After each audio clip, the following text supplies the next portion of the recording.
ओम शांति। आज 15 फरवरी 2025। आज के ईश्वरीय महावाक्यों में हमारे परमपिता परमात्मा शिव कहते हैं, मीठे बच्चे, बाप तुम्हें देवी धर्म और श्रेष्ठ कर्म सिखलाते हैं। बाप तुम्हें देवी धर्म और श्रेष्ठ कर्म सिखलाते हैं, इसलिए तुमसे कोई भी आसुरी कर्म नहीं होने चाहिए। बुद्धि बहुत शुद्ध चाहिए। फिर प्रश्न है, देह अभिमान में आने से पहला पाप कौन सा होता है? उत्तर है, अगर देह अभिमान है तो बाप की याद के बजाय देहधारी की याद आएगी, कुदृष्टि जाती रहेगी, खराब ख्यालात आएंगे। ये बहुत बड़ा पाप है। समझना चाहिए माया वार कर रही है, फौरन सावधान हो जाना चाहिए। ओम शांति। रूहानी बाप रूहानी बच्चों को समझा रहे हैं। रूहानी बाप आए कहाँ से हैं? रूहानी दुनिया से, जिसको निर्वाण धाम अथवा शांति धाम भी कहते हैं। ये तो है गीता की बात। तुमसे पूछते हैं, ये ज्ञान कहाँ से आया? बोलो, ये तो वही गीता का ज्ञान है। गीता का पाठ चल रहा है और बाप पढ़ाते हैं। भगवान वाच है ना, और भगवान तो एक ही है, वह है शांति का सागर। रहते भी हैं शांति धाम में, जहाँ हम भी रहते हैं। बाप समझाते हैं कि ये है पतित दुनिया, पाप आत्माओं की तमोप्रधान दुनिया। तुम भी जानती हो बरोबर, हम आत्माएं इस समय तमोप्रधान हैं। 84 का चक्र खाकर सतोप्रधान से अब तमोप्रधान में आए हैं। ये पुरानी अथवा कलयुगी दुनिया है ना। ये नाम सभी इस समय के हैं। पुरानी दुनिया के बाद फिर नई दुनिया होती है। भारतवासी ये भी जानते हैं कि महाभारत लड़ाई भी तब लगी थी जबकि दुनिया बदलनी थी। तभी बाप ने आकर राजयोग सिखलाया था। सिर्फ भूल क्या हुई है, एक तो कल्प की आयु भूल गए हैं और गीता के भगवान को भी भूले हैं। श्री कृष्ण को तो गॉडफादर कह नहीं सकते। आत्मा कहती है गॉडफादर, तो वह निराकार हो गया। निराकार बाप आत्माओं को कहते हैं कि मुझे याद करो, मैं ही पतित पावन हूँ। मुझे बुलाते भी हैं, हे पतित पावन। श्री कृष्ण तो देहधारी है ना, मुझे तो कोई शरीर है नहीं, मैं निराकार हूँ। मनुष्यों का बाप नहीं, आत्माओं का बाप हूँ। ये तो पक्का कर लेना चाहिए। घड़ी घड़ी हम आत्माएं इस बाप से वर्षा लेती हैं। अभी 84 जन्म पूरे हुए हैं। बाप आया है, बाबा बाबा ही करते रहना है। बाबा को बहुत याद करना है। सारा कल्प जिस्मानी बाप को याद किया। अभी बाप आए हैं और मनुष्य सृष्टि से सब आत्माओं को वापस ले जाते हैं, क्योंकि रावण राज्य में मनुष्यों की दुर्गति हो गई है। इसलिए अब बाप को याद करना है। ये भी मनुष्य कोई समझते नहीं कि अभी रावण राज्य है। रावण का अर्थ ही नहीं समझते। बस एक रस्म हो गई है दशहरा मनाने की। तुम कोई अर्थ थोड़ी ही समझते थे, अभी समझ मिली है औरों को समझ देने के लिए। अगर औरों को नहीं समझा सकते हो तो गोया खुद भी समझे नहीं हो। बाप में सृष्टि चक्र का ज्ञान है। हम उनके बच्चे हैं, तो बच्चों में भी ये नॉलेज रहनी चाहिए। तुम्हारी ये है गीता पाठशाला। उद्देश्य क्या है? ये लक्ष्मी नारायण बनना। ये राजयोग है ना। नर से नारायण, नारी से लक्ष्मी बनने की ये नॉलेज है। वो लोग कथाएं बैठ सुनाते हैं, यहाँ तो हम पढ़ते हैं। हमको बाप राजयोग सिखाते हैं। ये सिखाते ही हैं कल्प के संगम युग पर। बाप कहते हैं, मैं पुरानी दुनिया को बदल नई दुनिया बनाने आया हूँ। नई दुनिया में इन्हों का राज्य था, पुरानी में नहीं है। फिर जरूर होना चाहिए। चक्र तो जान लिया है। मुख्य धर्म हैं 4, अभी डीठिज्म है नहीं। देवी धर्म भ्रष्ट और देवी कर्म भ्रष्ट बन पड़े हैं। अभी फिर तुमको देवी धर्म श्रेष्ठ और कर्म श्रेष्ठ सिखला रहे हैं, तो अपने पर ध्यान रखना है। हमने कोई आसुरी कर्म तो नहीं होते हैं, हमसे कोई आसुरी कर्म तो नहीं होते हैं। माया के कारण कोई खराब ख्यालात तो बुद्धि में नहीं आते हैं। कुदृष्टि तो नहीं रहती है। देखिए, इनकी कुदृष्टि जाती है अथवा खराब ख्यालात आते हैं तो उनको झट सावधान करना चाहिए। उनसे मिल नहीं जाना चाहिए, उनको सावधान करना चाहिए। तुम्हारे में माया की प्रवेशता के कारण ये खराब ख्यालात आते हैं। योग में बैठ बाप की याद के बदले कोई की देह तरफ ख्याल जाता है तो समझना चाहिए ये माया का वार हो रहा है। मैं पाप कर रहा हूँ। इसमें तो बुद्धि बड़ी शुद्ध होनी चाहिए। हंसी मजाक से भी बहुत नुकसान होता है। इसलिए तुम्हारे मुख से सदैव शुद्ध वचन निकलने चाहिए, कुवचन नहीं, हंसी मजाक आदि भी नहीं। ऐसे नहीं कि हमने तो हंसी की, ये भी नुकसानकारक हो जाता है। हंसी भी ऐसी नहीं करनी चाहिए जिसमें विकारों की वायु हो। बहुत खबरदार रहना है। तुमको मालूम है नांगे लोग हैं नागालैंड के, उनके ख्याल विकारों की तरफ नहीं जाएंगे।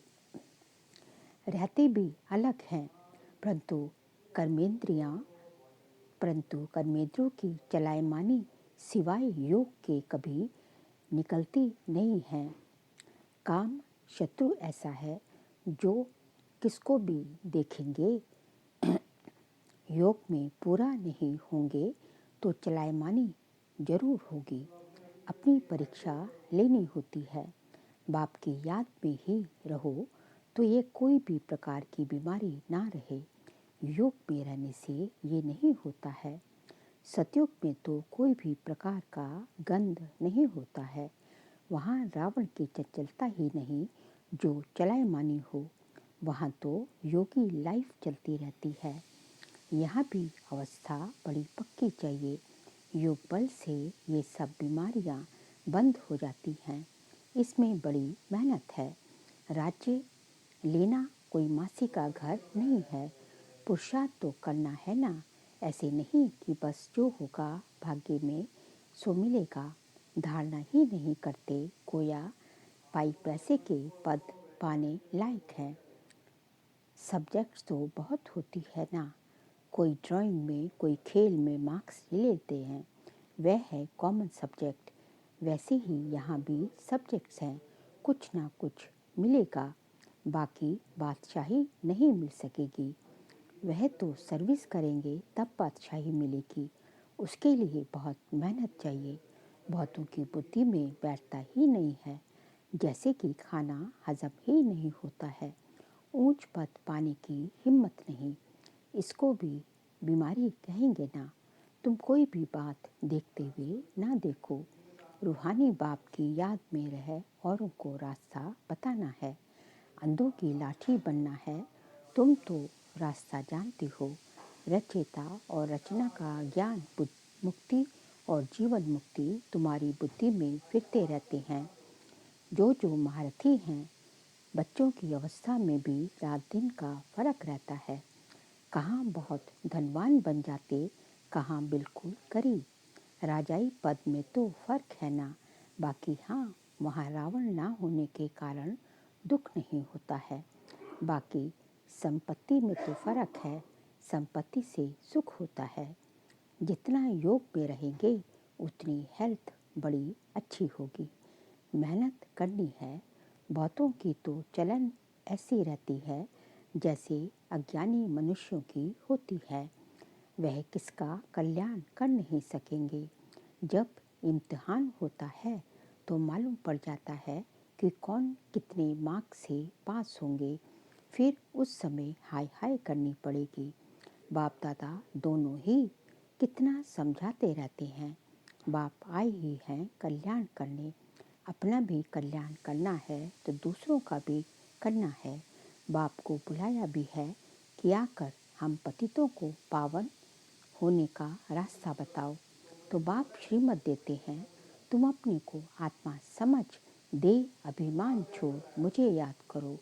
कितनी सहज दवाई है।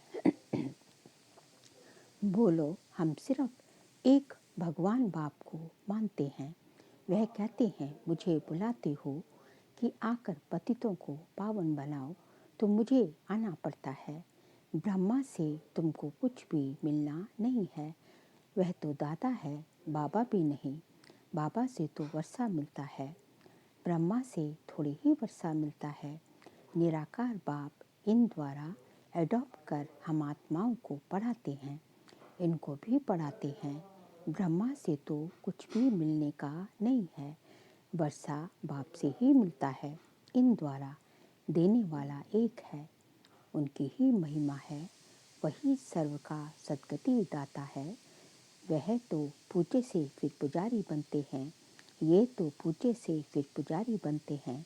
सतयुग में थे वे 84 जन्म भोग, अब पतित बने हैं, फिर पूज्य पावन बन रहे हैं। हम बाप द्वारा सुनते हैं, कोई मनुष्य से नहीं सुनते।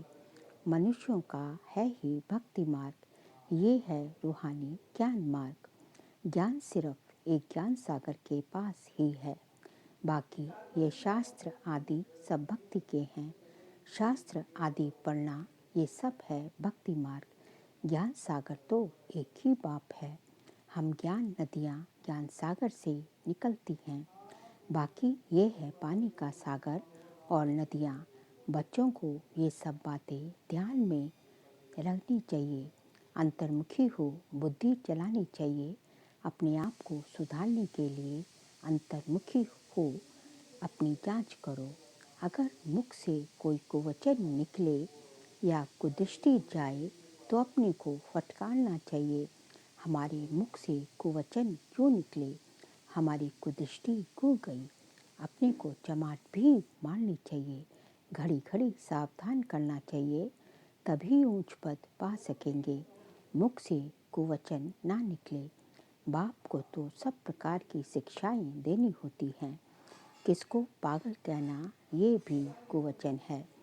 मनुष्य तो जिसके लिए भी जो आता है वे कहते रहते हैं, जानते कुछ भी नहीं कि हम किसकी महिमा गाते हैं। महिमा तो करनी चाहिए एक ही पतित पावन बाप की, और तो कोई है नहीं। ब्रह्मा विष्णु शंकर को भी पतित पावन नहीं कहा जाता है, ये तो किसको पावन नहीं बनाते हैं। पतित से पावन बनाने वाला एक ही बाप है। पावन सृष्टि है ही नई दुनिया, वो तो अभी है नहीं। प्योरिटी है ही स्वर्ग में, पवित्रता का सागर भी है, ये तो है ही रावण राज्य। बच्चों को अभी आत्म अभिमानी बनने की बहुत मेहनत करनी चाहिए। मुख से कोई भी पत्थर व कुवचन नहीं निकलना चाहिए। बहुत प्यार से चलना है। कुदृष्टि भी बड़ा नुकसान कर देती है, बड़ी मेहनत चाहिए। आत्म अभिमान है अविनाशी अभिमान। देह तो विनाशी है, आत्मा तो कोई भी नहीं जानते हैं। आत्मा को तो कोई भी नहीं जानते हैं। आत्मा का भी बाप तो जरूर कोई होगा ना। कहते भी हैं सब भाई भाई हैं, फिर सब में परमात्मा बाप विराजमान कैसे हो सकता है। सभी बाप कैसे हो सकते हैं। इतना भी अकल नहीं कि सबका बाप तो एक ही है, उनसे ही वर्षा मिलता है। उसका नाम है शिव। शिवरात्रि भी मनाते हैं न, शिवरात्रि भी मनाते हैं। रुद्र रात्रि व श्री कृष्ण रात्रि नहीं कहते। मनुष्य तो कुछ भी नहीं समझते, कहेंगे ये सब उनके रूप है, उनकी ही लीला है। तुम अभी समझते हो बेहद के बाप से तो बेहद का वर्षा मिलता है, तो उस बाप की श्रीमत पर चलना है। बाप कहते हैं मुझे याद करो। लेबर्स को भी शिक्षा देनी चाहिए, तो उनका भी कुछ कल्याण हो जाए। परंतु खुद ही याद नहीं कर सकते तो औरों को क्या याद दिलाएंगे। रावण एकदम पतित बना देते हैं, फिर बाप आकर परिस्तानी बनाते हैं। वंडर है ना, कोई की भी बुद्धि में ये बातें नहीं हैं। ये लक्ष्मी नारायण कितना ऊंच परिस्तानी से फिर कितना पतित बन जाते हैं। इसलिए ब्रह्मा का दिन, ब्रह्मा की रात गाई हुई है। शिव के मंदिर में तुम बहुत सर्विस कर सकते हो। बाप कहते हैं तुम मुझे याद करो, दर दर भटकना छोड़ दो। ये ज्ञान है ही शांति का बाप को याद करने से। ये ज्ञान है ही शांति का बाप को याद करने से तुम सतो प्रधान बन जाएंगे। बस यही मंत्र देते रहो। कोई से भी पैसा नहीं लेना चाहिए जब तक पक्का ना हो जाए। बोलो, प्रतिज्ञा करो कि हम पवित्र रहेंगे। जब हम तुम्हारे हाथ का खा सकते हैं, कुछ भी ले सकते हैं। भारत में मंदिर तो बहुत ढेर हैं। फॉरेनर्स आदि जो भी आए उनको ये संदेश तुम दे सकते हो कि बाप को याद करो। अच्छा, मीठे मीठे सिखिलते बच्चों प्रति माता पिता बाप दादा का याद प्यार और गुड मॉर्निंग। रूहानी बाप की रूहानी बच्चों को नमस्ते। हम रूहानी बच्चों की रूहानी बाप दादा को नमस्ते नमस्ते नमस्ते। सार के लिए पॉइंट्स है, कभी भी ऐसी हंसी मजाक नहीं करनी है जिसमें विकारों की वायु हो। अपने को बहुत सावधान रखना है, मुख से कटु वचन नहीं निकालने हैं। सेकंड पॉइंट, आत्म अभिमानी बनने की बहुत बहुत प्रैक्टिस करनी है। सबसे प्यार से चलना है, कुदृष्टि नहीं रखनी है। कुदृष्टि जाए तो अपने आप को आप ही सजा देनी है। आज का बाबा का वरदान है, निरंतर याद और सेवा के बैलेंस से बचपन के नाच नखरे समाप्त करने वाले वानप्रस्थी भव। निरंतर याद और सेवा के बैलेंस से बचपन के नाच नखरे समाप्त करने वाले वानप्रस्थी भव। छोटी छोटी बातों में संगम के अमूल्य समय को गंवाना बचपन के नाच नखरे हैं। अब ये नाच नखरे शोभते नहीं। वानप्रस्थ में सिर्फ एक ही कार्य रह जाता है, बाप की याद और सेवा। इसके सिवाय और कोई भी याद ना आए। उठो तो भी याद और सेवा, सो तो भी याद और सेवा। निरंतर ये बैलेंस बना रहे। त्रिकालदर्शी बनकर बचपन की बातें व बचपन के संस्कारों का समाप्ति समारोह मनाओ, तब कहेंगे वानप्रस्थी। स्लोगन है, सर्व प्राप्तियों से संपन्न आत्मा की निशानी है संतुष्टता। संतुष्ट रहो और संतुष्ट करो। बाबा कहते हैं कि जो आत्मा सर्व प्राप्तियों से संपन्न है, भरपूर है, उसकी निशानी क्या होगी? क्योंकि वो सबको अभी किसी चीज़ की इच्छा नहीं है, तो उसके अंदर संतुष्टता दिखाई देगी। वो खुद भी संतुष्ट होगी और दूसरे भी उससे उसके हर कर्म से दूसरे भी संतुष्ट होके जाएंगे। तो संतुष्टता जो है ऐसा गुण है जो कि जब आपको सब प्राप्तियां हो, जब आप भरपूर होंगे तभी आप संतुष्ट होंगे। नहीं तो आपकी इच्छाएं रहेंगी तो आप संतुष्ट खुद ही नहीं हो पाओगे, तो औरों को क्या करोगे? तो इसलिए जो आत्मा सर्व प्राप्तियों से भरपूर है उसकी निशानी है संतुष्टता। फिर अव्यक्त इशारे का फरवरी मास का पॉइंट है, एकांत प्रिय बनो, एकता और एकाग्रता को अपनाओ। एकांत एक तो स्थूल होती है, दूसरी सूक्ष्म भी होती है। एकांत के आनंद के अनुभवी बन जाओ तो भाई मुक्ता अच्छी नहीं लगेगी। अव्यक्त स्थिति को बढ़ाने के लिए एकांत में रुचि रखनी है। एकता के साथ एकांत प्रिय बनना है। एकता के साथ एकांत प्रिय, जो एकांत प्रिय आत्मा होगी वो भीड़ में भी जो है एकांत प्रिय बन सकती है। करोड़ों लोगों के बीच में भी वो एकांत का अनुभव कर सकती है। और जो एकांत प्रिय नहीं होगी, वो किसी गुफा के अंदर भी है तो तभी भी उसके जो है उसके मन में जो है हजारों ख्यालात चलते रहेंगे। तो एकांत प्रिय होने के लिए बाहर कितना भीड़ है, बाहर कितना शोर शराबा है, ये इतना मैटर नहीं करता। ज़रूरत होती है मन की एकांत प्रियता की। अच्छा, ओम शांति।